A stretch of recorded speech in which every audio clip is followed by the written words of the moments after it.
반갑습니다. 오늘은 유다 왕 요시야라는 제목입니다.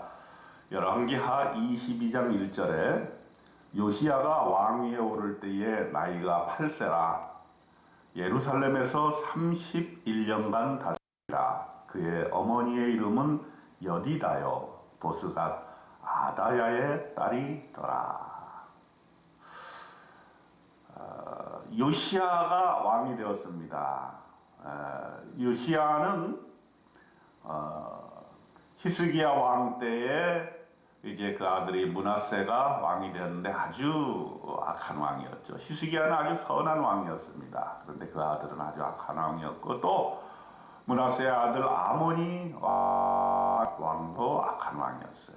그리고 그 아들이 요시야가 이제 왕이 되었는데, 이제 요시야는 하나님 앞에서 선하게 행했다. 성경 말씀에 보니까 이렇게 그의 업적을 평가를 해요. 2절에 보니까 요시야가 여호와 보시기에 정직히 행하여 그의 조상 다윗의 모든 길로 행하고 좌우로 치우치지 아니하였더라. 보기 드문 선한 왕이었죠. 두 가지 중요한 개혁 작업을 했습니다. 첫째는 성전을 수리했고, 두 번째는 율법책을 회복을 했다는 것이죠. 자, 성전을 수리한다는 것은 무슨 의미가 있습니까? 성전 중심의 신앙을 회복한다는 얘기예요. 6절에 보니까 곧 목수와 건축자와 미장이에게 주게 하고, 또 제목과 다듬은 돌을 사서 그 성전을 수리하게 하라. 이렇게 명령을 내립니다. 자, 이렇게 성전에 대해서 관심을 갖게 된 것은 참으로 놀라운 일이죠. 왜냐하면 많은 왕들이 예루살렘 성전을 예배드리고 또 하나님께 나아가는 장소로 여기지 아니하고 우상을 숭배하고 그저 성전을 소홀하게 대접했던 것을 우리가 볼 수 있게 됩니다. 다윗 왕, 솔로몬 왕 때 남과 북이 하나가 된 통일된 조국이 되었을 때는 그들이 성전 중심의 신앙으로 모든 백성들이 다 예루살렘 성전에 모여서 예배드리고 제사를 지내는, 그럴 때는 나라가 아주 왕성했었죠. 그러나 나라가 분열이 되고 또 백성들이 우상에 빠지고 도탄에 빠지게 되었을 때는 성전을 소홀히 하게 되는 것입니다. 여러분, 그렇기 때문에 눈에 보이는 성전, 이것이 아무것도 아닌 것 같지만 신앙생활에 있어서 매우 중요한 것이죠. 오늘날로 말하면 교회 중심의 신앙생활을 하는 것이죠. 그렇기 때문에 우리의 삶의 중심에 교회가 중심이 되어야 되는 것이죠. 교회 없어도 된다. 교회 다니지 않고 그냥 집에서 영상으로 예배 드려도 된다. 이것은 있을 수 없는 얘기입니다. 교회 중심의 신앙이 회복돼야만 우리의 신앙이 바로 갈 수 있는 것이고, 이것이 바로 요시야가 행했던 일입니다. 성전을 수리하고 성전을 깨끗하게 하고 성전에서 예배 드릴 수 있게 했던 것이죠. 자, 그러다 보니까 어떤 일이 또 발생했냐면 율법책을 발견하게 되는 놀라운 일이 일어나게 되었습니다. 대제사장 hil기야가 서기관 사반에게 이르되 내가 여호와의 성전에서 율법책을 발견하였노라 하고, hil기야가 그 책을 사반에게 주니 사반이 읽으니라. 그래서 서기관 사반이 왕께 보고를 합니다.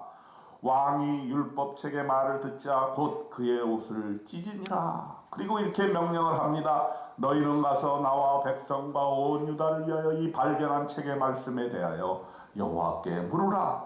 우리 조상들이 이 책의 말씀을 듣지 아니하며 이 책에 우리를 위하여 기록된 모든 것을 행하지 아니하였으므로 여호와께서 우리에게 내리신 진노가 크도다 했습니다. 자, 이것은 무엇을 의미하는 것일까요? 율법책을 홀대했다는 얘기입니다. 성전도 홀대했지만은 성전에서 예배할 때 율법책을 낭송했었는데, 그 율법책을 얼마나 소홀히 했으면 그 율법책이 아무도 찾지 못하는 곳에 숨겨져 있었고, 먼지가 쌓여서 그것을 성전 수리하다가 대제사장이 발견하게 되었던 것입니다. 그러니까 말씀을 무시했다는 얘기죠. 하나님의 말씀대로 살지 않았다는 얘기죠. 하나님의 말씀을 읽지 않고 하나님의 말씀을 알지 못하는데 어떻게 백성들이 하나님 말씀에 순종하면서 살 수 있다는 말입니까? 이래 선지자 훌다 예언의 말씀을 합니다. 16절로 17절에 보니까 여호와의 말씀이 내가 이곳과 그 주민에게 재앙을 내리되 곧 유다 왕이 읽은 책의 모든 말대로 하리니 이는 이 백성이 나를 버리고 다른 신앙에 분향하며 다른 신에게 분향하며 그들의 손의 모든 행위로 나를 경노하게 하였습니다. 그러므로 내가 이곳을 향하여 내린 진노가 꺼지지 아니하리라 하라 하셨느니라. 하나님의 말씀을 소홀히 한 대가는 뭡니까? 바로 예루살렘의 멸망인 것입니다. 이제 예루살렘은 멸망의 길로 향하여 갑니다. 북쪽 이스라엘은 이미 아수르에게 멸망하였고 남쪽 유다 수도인 예루살렘도 멸망의 길로 가고 있는 것입니다. 그러나 하나님께서는 요시야의 기도를 들으시고 요시야 왕 때에는 이 화를 면하게 해 주십니다. 19절에 보니까 내가 이곳과 그 주민에게 대하여 빈터가 되고 저주가 되리라 한 말을 네가 듣고 마음이 부드러워져서 여호와 앞 곧 내 앞에서 겸비하여 옷을 찢고 통곡하였으므로 나도 네 말을 들었노라 여호와가 말하였느니라. 요시야가 이런 예언의 말씀을 듣고 하나님 앞에 회개하고 돌아오고 옷을 찢고 통곡하였으므로 하나님께서 그의 말씀을 그의 기도를 듣고 그 당시에는 예루살렘을 멸망하지 않도록 해 주셨습니다. 열왕기하 22장에서 하나님께서 우리에게 주시는 분명한 메시지가 두 가지 있다 말씀드릴 수 있겠습니다. 첫째는 성전을 수리해서 요시야가 성전 중심의 신앙을 회복한 것처럼 오늘날 우리도 코로나로 인해서 교회를 떠나 많은 분들이 다시금 교회로 돌아오기를 원합니다. 그것이 바로 신앙의 회복인 것입니다. 장소가 중요하지 않은 것 같지만 중요합니다.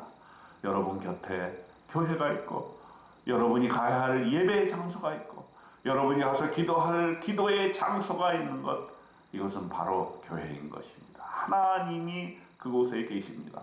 하나님이 그곳에서 여러분의 기도를 듣습니다. 그러므로 여러분은 교회로 돌아가시기를 바랍니다. 그리고 말씀을 회복해야 된다는 것입니다.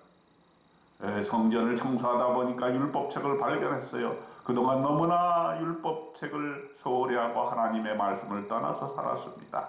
이제 우리는 하나님의 말씀, 성경 말씀에 집중하고 하나님 말씀 중심으로 살고 하나님의 그 들려주시는 말씀에 순종하여 사는 저와 여러분이 되시기를 주님의 이름으로 축원드립니다. 아멘.